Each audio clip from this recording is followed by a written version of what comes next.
मित्रों, अब पुनरुक्त पदाभास अलंकार के साथ मैं आप सभी के साथ पुनः उपस्थित हूँ।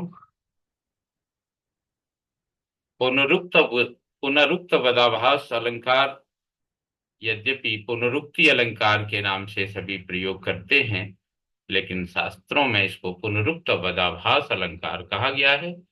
पुनरुक्त पदाभास अलंकार का लक्षण है पुनरुक्त पदाभासो विभिन्नाकार शब्दगा एकार्थतेव शब्दस्य तथा शब्दार्थयोरयम्, अर्थात भिन्न भिन्न रूप वाले सार्थक और अनर्थक शब्दों में आपाततः एकार्थकता की प्रतीति होना ही पुनरुक्त पदाभास नामक अलंकार होता है।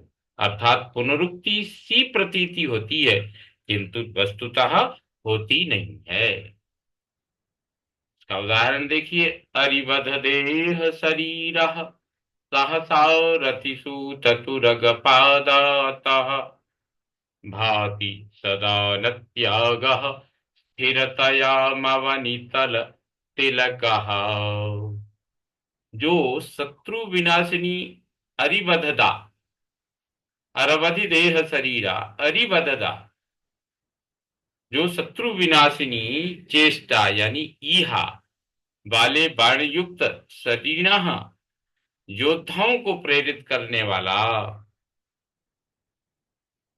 यहाँ शरीरः ईरयति प्रेरयति इति शरीरः, अरिवध देह शरीरः, शरीरः की व्याख्या यहाँ शरीरः ईरयति प्रेरयति इति शरीरः, तो योद्धाओं को प्रेरित करने वाला है। स्थिरता में पर्वत तुल्य, जिसके रथी लोगों ने शीघ्र ही सहसा अश्वों तथा पदातिकों अर्थात पैदल को भली भांति संबद्ध अर्थात सुव्यवस्थित कर दिया है। तो यहाँ रथी सूत तुरगहा है, तो सूत का है, सूत में सु प्लस उत बराबर सूताह, सुष्ठु संबद्धाह। यह क्या है? तो ऐसा पृथ्वी तल का भूषण रूप यह राजा अपनी नम्रता से विनम्रता से सदा शोभायमान है। अरिवध देह शरीर सहसा रथिसूत तुरग पादातः भाति सदा न त्याग स्थिरतयाम अवनितल तिलकः। अवनितल तिलकः, इस पृथ्वी पर पृथ्वी का भूषण रूप वह राजा अपनी विनम्रता से शोभायमान है।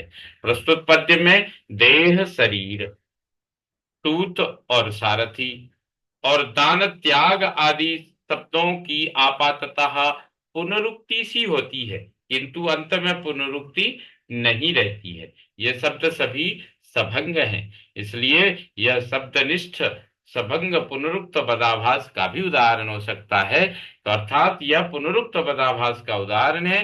देह शरीर में दोनों शब्द सार्थक और सभंग हैं, दान त्याग दोनों अनर्थक और सभंग हैं।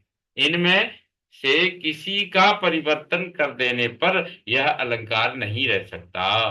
यह पुनरुक्त पदाभास अलंकार शब्द मात्रगत और शब्दार्थगत दो तरह का होता है। शब्द मात्रगत में भी दो भेद हैं, सभंग शब्दनिष्ठ और अभंग शब्दनिष्ठ।